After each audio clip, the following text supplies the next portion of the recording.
Have you ever met someone who didn't raise their voice, didn't insult you, didn't push or threaten you, yet somehow made you doubt your own reality? It's unsettling, almost eerie. They speak softly, calmly, as if they're simply curious.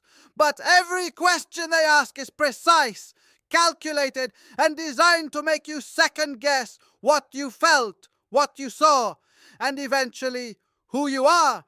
That's the true genius of manipulation. It doesn't scream, it whispers. It hides behind curiosity, behind an innocent tone, behind a raised eyebrow that makes you wonder, am I imagining things? A skilled liar doesn't strike your truth head on. They plant a tiny seed of confusion, just one, and then let your own mind slowly tear down the rest. Marcus Aurelius once wrote, "The truth is simple, deceit is tangled." And once you learn to see those knots, those twists and distortions, no manipulator will ever be able to tie you up again. In this video, we're going to expose 7 subtle questions liars use to twist your perception, and how Stoic awareness can shield your mind from emotional predators. Because once you understand their game, you stop being their pawn. Comment below. I protect my peace with truth. 1. Why are you so sensitive? It always begins quietly. A sigh, a smirk, a tiny remark that slips out so effortlessly you barely notice the poison inside it. Why are you so sensitive? They say it as if they care, as if they're confused by your reaction, and you freeze. You start wondering, am I overreacting? Did I take it the wrong way? Is this actually my fault? That's exactly how manipulation works, not through force, but through subtle distortion. The liar doesn't attack your mind directly. They make you attack yourself. This seemingly harmless question is one of the oldest weapons of emotional control. It teaches you that your feelings are exaggerated, that your perception cannot be trusted. And once you start apologizing for emotions that were completely real, they've already won. You begin editing yourself, softening your words, silencing your intuition, doubting your memory, and they gain power without ever raising their voice, because the moment you accept the label too sensitive, they no longer need to argue. You'll censor yourself for them. But here's the truth. Most manipulators can't stand. People who feel deeply are not fragile. They are perceptive. They notice tone, tension, silence, and energy shifts that others miss. Empathy gives them vision, but manipulators twist that vision into a weakness. Because your awareness exposes the cracks in the facade they try so hard to maintain. That's why they laugh when you confront them. They shrug and say, "Relax, it was just a joke." Deflection, disguised as humor. But Stoicism teaches something very different. Your emotions are not enemies, they're messengers. Clues pointing to where your boundaries are being crossed. Marcus Aurelius wrote, "If you are distressed by anything external, it is not the thing itself that troubles you, but your judgment about it." Most people misread this quote. He wasn't telling you to suppress your emotions. He was teaching you to interpret them. Feelings are data, signals, information. A Stoic doesn't reject emotion, he refines it. He can feel anger without letting it control him. He can feel hurt without losing clarity. So the next time someone calls you too sensitive, pause. Don't react, don't defend. Just breathe and observe. Ask yourself, why does my feeling threaten them? Why does my awareness expose something they want to hide? Because a manipulator's greatest fear is being seen clearly. They minimize, they joke, they twist, because truth burns. Try this simple practice. Every time someone questions your reaction, write down their exact words and the emotion that rose inside you. Don't analyze, just record. Over time, patterns reveal themselves. And you'll discover that the problem was never your sensitivity. It was their discomfort with accountability. And as days and weeks go by, something powerful begins to happen. A pattern slowly reveals itself. You realize the issue was never your sensitivity. It was their discomfort with accountability. Stoicism calls this practice self-examination. Turning your emotions into evidence instead of doubting them. Seneca once wrote, "No man is more unhappy than he who never faces adversity, for he is not permitted to prove himself. To feel deeply in a shallow world is not a flaw, it is proof you're still human, in an age where most people have gone numb." The Stoic path has never been about killing emotion.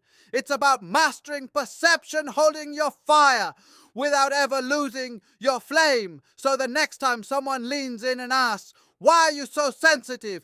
do not shrink. Do not apologize. Meet their eyes. Draw one steady breath and ground yourself in this truth. You're not sensitive. You're perceptive. You see what others deny. And that's exactly why liars fear you. 2. Are you sure that really happened? This next tactic is even more subtle. They tilt their head slightly, offer a soft, almost sympathetic smile, and deliver the sentence that unravels your confidence. Are you sure that really happened? The words sound gentle, even harmless, but the effect is surgical. Suddenly, the memory you once held with absolute clarity begins to wobble. You replay the moment, the argument, the betrayal, the lie, and yet doubt starts creeping in like a slow fog. Maybe I remembered it wrong. Maybe I misunderstood. Maybe I am exaggerating. This is where gaslighting begins. Not with direct denial, but with a suggestion sharp enough to make you question your own mind. A skilled manipulator doesn't erase your truth. They simply invite you to doubt it. This is psychological warfare dressed up as casual conversation. It's never about helping you find clarity. It's about replacing clarity with confusion. When they ask, "Are you sure?" what they're really saying is, "Let me rewrite your story." And once you allow them to edit your memory, you slowly begin depending on them to define what is real. Control doesn't come all at once. It tightens one harmless sounding question at a time. Stoicism teaches that perception is the first battlefield of the mind. Epictetus wrote, "We suffer not from events, but from our judgment about them." Manipulators understand this better than most. They know that if they can twist your judgment, they don't need to twist the event. Your own mind will complete the damage. That's why Stoic awareness becomes a shield. It teaches you to separate what actually happened from the story someone wants you to believe. Ask yourself, does truth fade or does confusion? Anyone who truly cares about you will help you find clarity, not fog. They will ask questions to understand, not to invalidate. A manipulator, on the other hand, thrives in ambiguity. They poke, wait for you to spiral, then step back and portray themselves as the calm, reasonable one. It's a performance, and without realizing it, you've been assigned the role of the unreliable narrator. The Stoics had a solution for this long before the term gaslighting existed. They journaled. Marcus Aurelius never wrote meditations for the world. He wrote it as a record of reality, his own thoughts, his own observations, and his own battle against self-deception. You can do the same. Each time someone makes you doubt what happened, take a pen and write 3 questions. What did I see? What did I feel? What do I know for sure? That becomes your reality journal. It isn't therapy, it's training. When you write truth down, you anchor yourself to it. You stop letting someone else rearrange your memories. Modern manipulators rely on one thing: your silence. If they can make you doubt your recollection, they can rewrite it.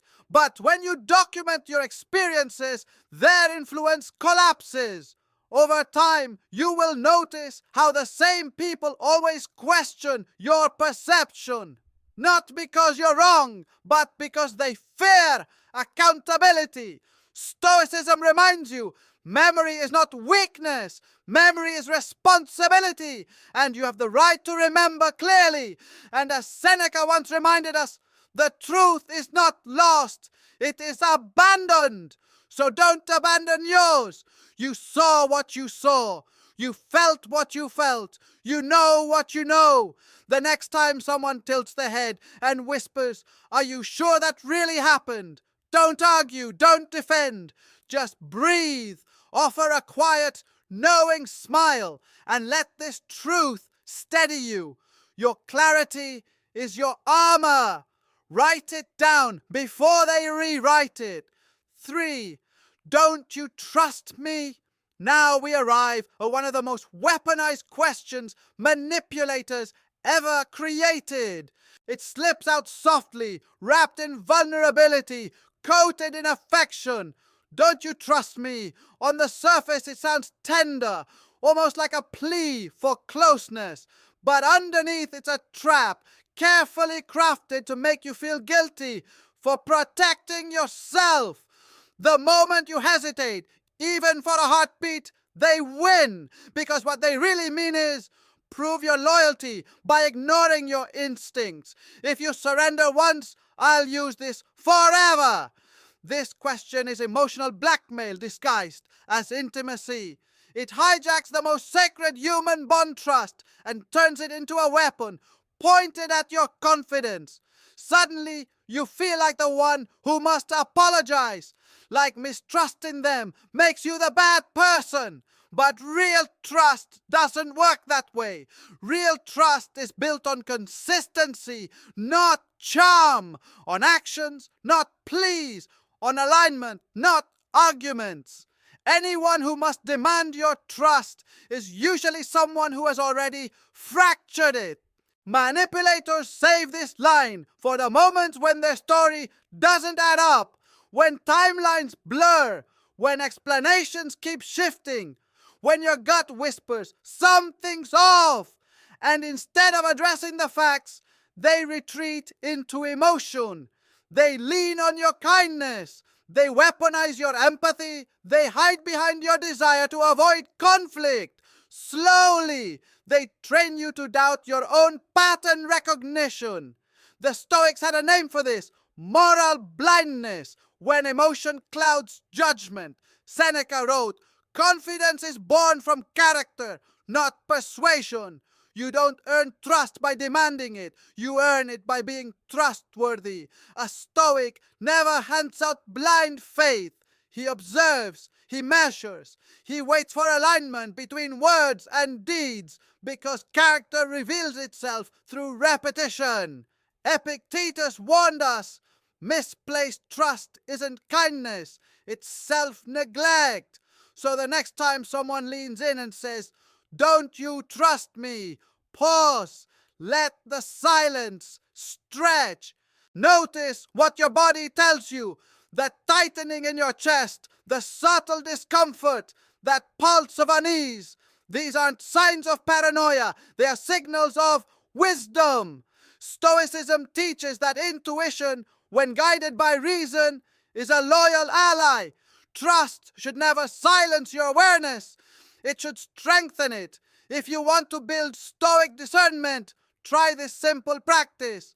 For every person you interact with regularly, write down 3 things: what they say, what they do, what stays consistent over time. And once you start tracking what people say, what they do, and what stays consistent over time, something powerful happens. That simple list becomes your personal trust ledger, a quiet record that emotion can't distort. Review it every few weeks, and you'll be stunned by how clearly patterns emerge once your heart is no longer fogging the page.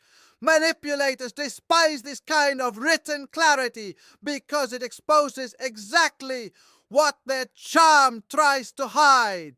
Marcus Aurelius once said, "The soul becomes dyed with the color of its thoughts." And he was right. If you keep dyeing your mind with guilt for simply protecting yourself, you'll end up living inside the prison of other people's expectations. But when you color it with truth and self-respect, you reclaim the ability to see reality as it truly is. Because trust is not a gift you hand to anyone who asks for it. It's a mirror reflecting the truth of their actions, not their promises. And sometimes the most stoic act of love is choosing to walk away from those who keep demanding what they have never earned. So when someone leans forward and asks again, "Don't you trust me?" you can finally smile softly and answer, not aloud, but within yourself, "I trust patterns, not promises." For why would I lie to you? And then comes another classic line delivered with a wounded tone, as if the very thought of their dishonesty is an insult. Why would I lie to you? But that's exactly the trap. This question isn't meant to clear your suspicion. It's meant to make you feel guilty for having it. You were right on the edge of confronting something that didn't add up. But now you hesitate. You worry you're being paranoid, dramatic, unfair, and suddenly the script flips. You go from questioning them to questioning yourself. This tactic is ancient. Psychologists call it the illusion of moral credibility. Liars do it to imply that deception is beneath them, that they're too loyal, too loving, too virtuous to ever lie. But ironically, that very insistence is a red flag, because honest people rarely need to announce their honesty. They simply live it. Manipulators know human nature well. They know most people prefer a comforting lie over an uncomfortable truth. So they hide behind your kindness, your hope, your desire to believe the best in others. Stoicism calls this emotional weakness, the tendency to confuse hope with evidence. Marcus Aurelius warned us, if someone deceives you, it's because you chose to trust your hope instead of your reason. A Stoic doesn't demand proof from words. He watches patterns over time, because lies are temporary, but inconsistency is permanent. Look closely. The very person who insists they never lied to you is often the one who avoids eye contact the moment details come up. And as we saw before, manipulators thrive on blurring the truth. So it's no surprise that the moment you question them, they suddenly forget the details or turn everything into a joke. But don't be fooled. That isn't confusion.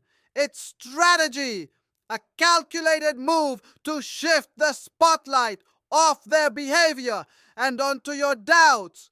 They're not working to earn your trust. They're working to manage your doubt, to keep you unsure, off balance, second guessing yourself. And in moments like these, your greatest weapon isn't confrontation, it's observation. Don't argue. Don't chase the truth. Let time expose what words try to hide. Stoicism teaches that truth doesn't need you to defend it. When someone's behavior contradicts their promises, you don't have to fight for clarity. Just stay silent long enough, and their own narrative will eventually collapse under the weight of its inconsistency. In these moments, silence is not weakness, it's power. Try this simple Stoic exercise. For the next 7 days, resist the urge to correct every inconsistency you catch. Instead, write them down every moment when their words and actions drift apart. At the end of the week, you won't be holding a list. You'll be holding a mirror, a reflection not of their excuses, but of their character. And once you see that clearly, you can never unsee it. Epictetus said, "The wise man never fears the truth, but remember, liars do. They fear truth because it takes away the only power they have, confusion. They rely on your desire for reassurance, your instinct to smooth things over, your hope that maybe you misunderstood.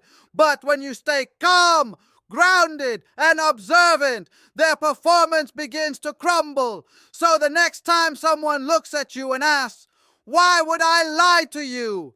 don't rush to explain. Don't deny yourself. Don't swallow your instincts. Just pause, hold their gaze, and let silence speak on your behalf. Because in the end, the Stoic truth is simple. Words can charm, but patterns never lie. 5. Why can't you just move on?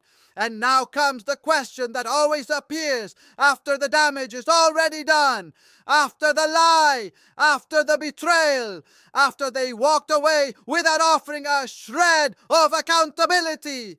They return with a calm voice, a softened tone, and a sentence sharp enough to cut open the wound you've been trying to heal.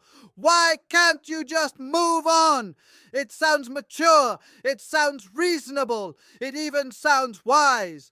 But beneath that tone lies a quiet cruelty disguised as logic. What they're really saying is this: why can't you forget what I did so I can stop feeling guilty? This question is not about your healing, it's about their comfort. It's not a request for closure, it's a demand for your silence. And it works because it targets the part of you that wants to appear strong. You begin to feel weak for still caring, ashamed for still hurting, guilty for still remembering. Suddenly, the moral burden shifts from their wrongdoing to your recovery. But Stoicism views pain differently. Marcus Aurelius wrote, "What stands in the way becomes the way."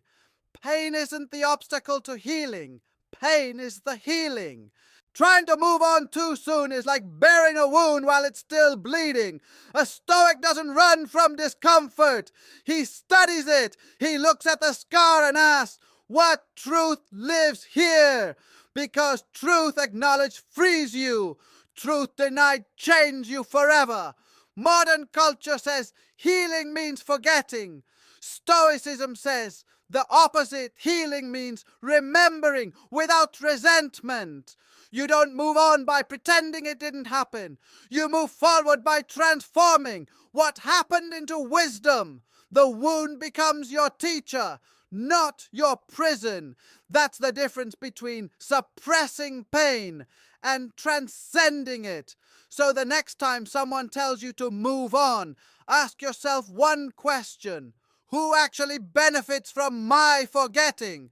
Very often it's the one who hurt you. They want closure without consequence, peace without repair, forgiveness without accountability. But peace built on denial isn't peace at all. It's anesthesia. And just as we uncovered how false moving on is merely an illusion, the Stoic path rejects that illusion entirely. Seneca wrote, "What need is there to weep over parts of life? The whole of it calls for tears." He wasn't glorifying suffering. He was honoring honesty. He understood that facing the truth, even when it hurts, is what frees the spirit. Here's a simple Stoic ritual to reclaim your narrative. Write a closure letter, not to send, but to release. Write everything you wish you could say. Every sentence you swallowed, every truth you minimized to keep the peace. Put it all on the page without restraint. Then burn it, not to erase the memory, but to transform it. Fire does not destroy truth, it purifies it. And as the smoke rises, imagine it carrying away your need for their apology. You don't need their permission to heal. A Stoic heals not by denial, but by digestion, taking in the lesson while leaving the poison behind. When you stop waiting for closure from the one who hurt you, you finally give closure to yourself. And when they inevitably return with that calm, calculated question, why can't you just move on? You won't feel the need to defend your healing anymore. You'll simply breathe, stand firm, and remember, you owe no one your peace. You owe yourself your truth. 6. Why are you making this about you? This next question cuts even deeper because it strikes at the core of your self-respect. You finally find the courage to speak your truth, to say, that hurt, or I didn't deserve that. And instead of understanding, they look at you with disbelief, maybe even pity, and say, why are you making this about you? Suddenly your honesty is twisted into selfishness. The spotlight shifts away from their behavior and lands on your character. Now, instead of discussing what they did, you're forced to defend why you spoke at all. This is a classic manipulation tactic role inversion. They flip the emotional script to make you question your right to express pain. By framing your boundary as ego, they get to stay comfortable in their wrongdoing. And manipulators especially target people who are kind, self-aware, and thoughtful. The ones who already analyze their own emotions and fear being too much. They weaponize that fear like a lever.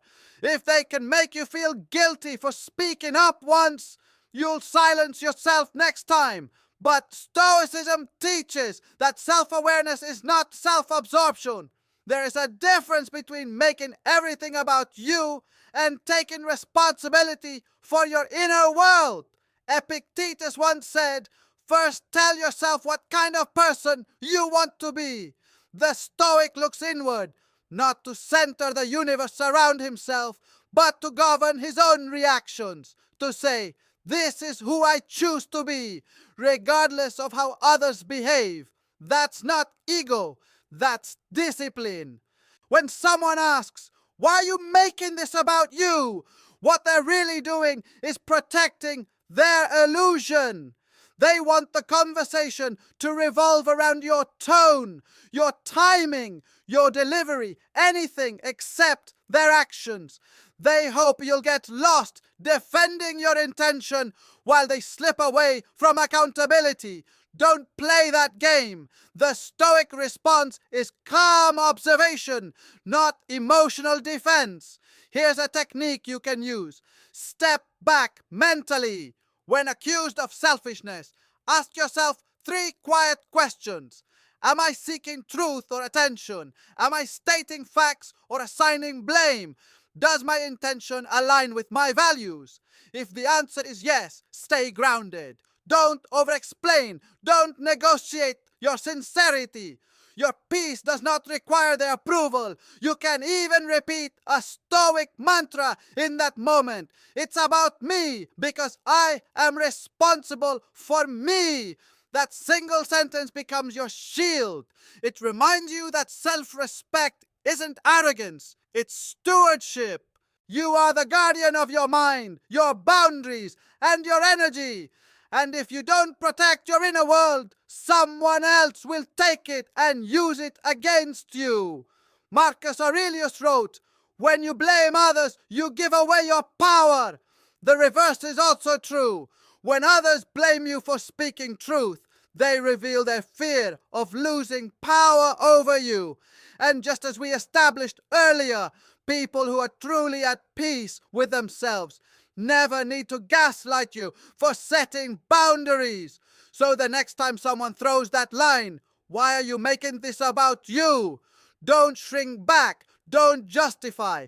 Don't defend. Just breathe deeply.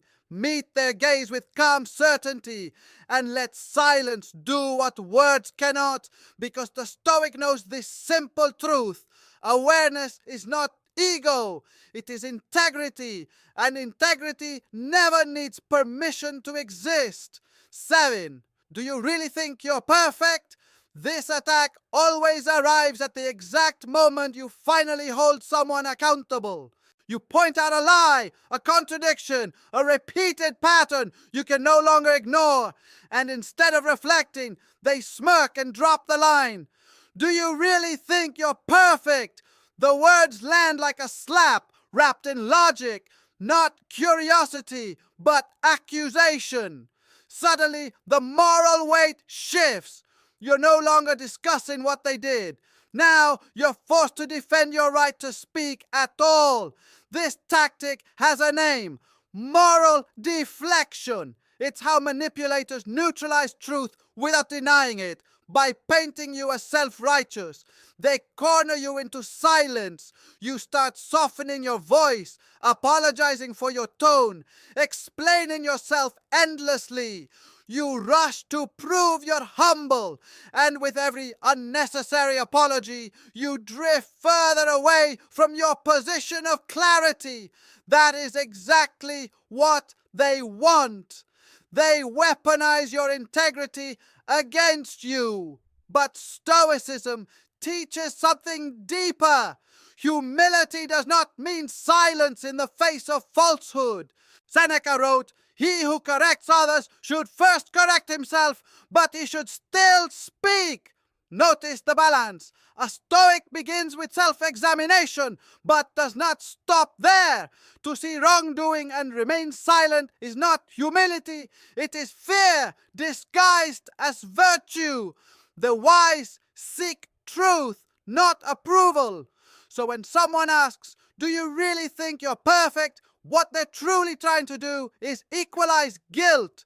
If they can make you feel flawed, then no one has to change. And they know good people tend to overown responsibility. You start wondering, maybe I was harsh. Maybe I shouldn't have said it that way. But remember this: clarity doesn't require perfection. It only requires honesty. Marcus Aurelius reminded himself daily, "If anyone can show me I'm wrong, I will gladly change, for I seek truth which never harmed anyone." That is the Stoic posture, open to correction, but immune to manipulation. You can admit imperfection without surrendering the truth. The key is intention. Are you speaking to punish or to reveal? If your intention is rooted in integrity, stand firm. Here's a simple practice. The next time someone accuses you of thinking you're perfect, don't argue. Instead, say calmly and steadily, "No, I just think what happened deserves honesty."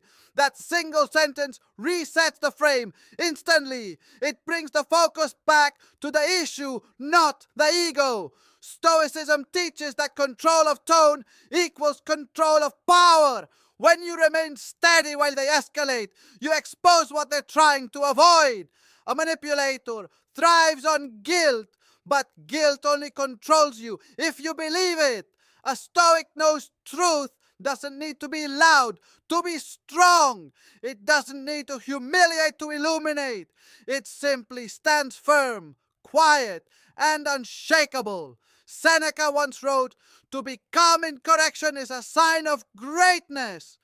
So the next time someone sneers, "Do you really think you're perfect?" take a slow breath, let compassion replace anger, and remind yourself, I don't need to be perfect to tell the truth. I just need to be brave enough to see it. And with that clarity, we step into the next principle, the Stoic shield, how to disarm manipulation. And now that you understand how manipulators twist honesty into accusations, the next step is seeing how they twist your strength into vulnerabilities. Because once they can't shame you into silence, they try to distort the very qualities that make you human. Manipulators operate through emotional distortion. They grab your virtues, your empathy, your patience, your understanding, and quietly turn them into weapons against you. They speak in circles, bend the context, and hide their intentions behind tone. Their goal is simple: confusion. because a confused mind is an easy mind to control. But Stoicism gives you something they can never predict: clarity.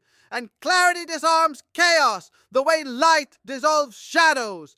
It's not about shouting louder or winning arguments. It's about standing completely still in the very moment they expect you to collapse. Marcus Aurelius wrote, "The best revenge is to be unlike your enemy." And that is the heart of disarming manipulation. You don't become colder, harsher, or cruel. You become clearer. You stop reacting and start observing. You refuse to play their game because you finally recognize it. That single moment of awareness becomes your first shield. And once you see manipulation for what it is, not a reflection of your flaws, but a projection of their fear, you stop absorbing it. Their tactics lose oxygen the moment you stop feeding them your reactions. So here is the Stoic shield, a simple 3-step method to protect your peace in any manipulative encounter. Step 1. Observe without reacting. When someone says something that stirs guilt, doubt, or shame within you, pause. Don't defend. Don't explain. Just notice what happens inside your body, your breath, your heartbeat, the tightening in your chest. That pause is your power. Step 2. Label the tactic. Name it silently. That's guilt tripping. That's gaslighting. That's manipulation. Naming breaks the spell. It draws a clean line between the chaos and your clarity. Step 3. Respond with silence or truth, not emotion. You owe no explanation to dishonesty. You owe alignment to your values. A simple, steady, "I don't see it that way" is often enough to end their entire act. Practice this until calm becomes your natural reflex, because manipulation feeds on your reaction, not your resistance. The stiller you are, the faster their illusion collapses. They might call you distant, cold, detached. Let them. A Stoic doesn't explain his peace. He embodies it. Seneca wrote, "No man is free who is not master of himself." Mastery isn't apathy. It's choosing wisely where your energy goes. The Stoic shield isn't arrogance, it's self-respect. The quiet confidence of someone who refuses to be rewritten by another's chaos. So when a manipulator returns with their familiar question, smile softly. You've heard them all before. You know their rhythm, their tricks, their hunger for control. But you've built your shield. You have turned awareness into armor and peace into power. And when they finally realize they cannot disturb your mind, they fall silent. Not because you defeated them, but because you stopped playing their game. Your calm mind terrifies the manipulator. And that is your victory. Every manipulator fears one thing: your awareness. Because once you see the game, it ends. They can twist words, fake emotion, rewrite stories, but they cannot control a mind anchored in truth. The Stoics understood this centuries ago. Peace is not found in the silence of others, but in the mastery of yourself. You don't need to shout your truth. You just need to live it. You don't need revenge. Your clarity is revenge. So as you step away from this lesson, remember, your emotions are not weakness. Your memory is not madness. Your boundaries are not cruelty. They are proof that you have awakened. A calm mind, grounded in reason and virtue, is untouchable. Comment below. I see through manipulation. I choose peace over confusion. Because in the end, you don't defeat liars with anger. You defeat them with awareness. And awareness, my friend, is the greatest Stoic weapon you will ever carry.